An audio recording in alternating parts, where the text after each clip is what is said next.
Hey, my friends, I want to take a few minutes with you today to share another grace moment. And in today's grace moment, I want to ask you a question. And that is, why do we worry? What is it that makes us worry? If I'm going to answer the question, I'm going to answer it this way. Worry to me, when I worry, whenever I've chosen to worry, whenever I have found myself worrying, is because I don't have an answer, or I'm concerned that I may not get the answer, or a solution may not come. So there's something on my mind and I'm thinking about it. I'm thinking about, how is this going to work out? How is it going to turn around? How will it get fixed? Where will the resources come from? Or whatever it might be. And whenever I'm in that place, it often causes me to focus on the issue more than anything else. And maybe your reason for worry is different, and that's okay. But what I want to encourage you today, while I encourage myself as well, is that worry is completely unnecessary. And I'll tell you why. Jesus was talking to some people, and I love when Jesus spoke to people, because he began to tell them, he said, listen, take no thought, no care, no concern, no time to think or worry or to look into tomorrow, because tomorrow will take care of itself. And he gives us the reason why tomorrow will.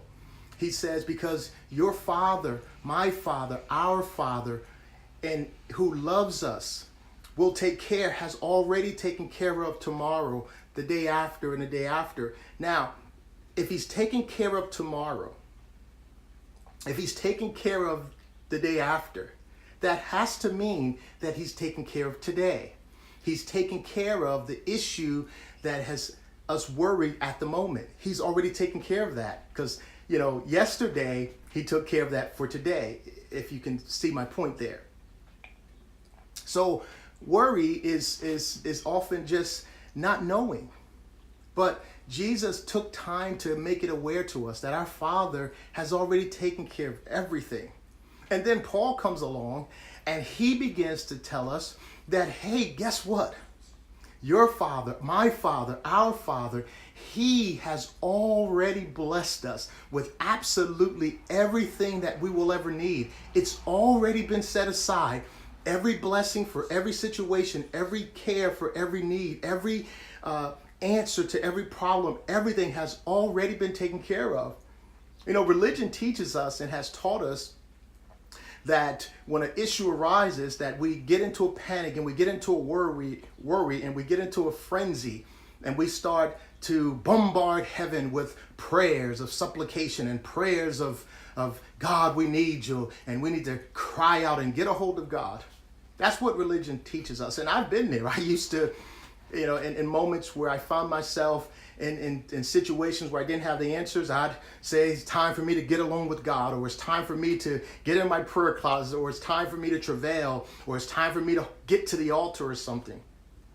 And in every one of those situations, what I thought was, if I would present my case well enough, good enough, valid enough, strong enough before God, he would see me down here crying my eyes out, pleading my heart away, and then he would perhaps, maybe, possibly, I sure hope so, come and answer the problem.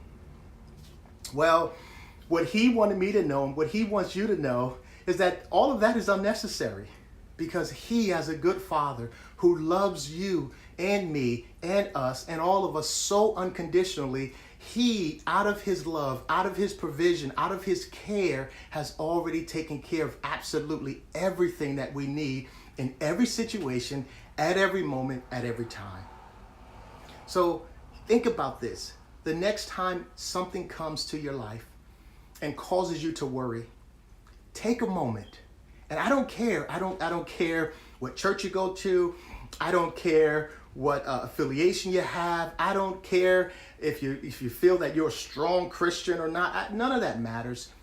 God, our Father, our Father, our Father has already taken care of absolutely everything you and I need for every issue, every concern, or every would-be worry in our lives.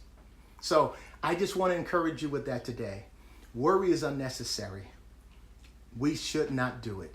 We don't have to do it. There's a better way. And that way is coming into a confidence or to align ourselves with this truth that God our Father has already taken care out of love and because of love and with love and by love, everything that we ever need. Okay? So I want to encourage you with that today. I love you. We'll talk to you soon. And remember, grace is big, and our Father who loves us unconditionally wants us to enjoy every single bit of it. Have a great day. We'll talk to you soon. Bye-bye.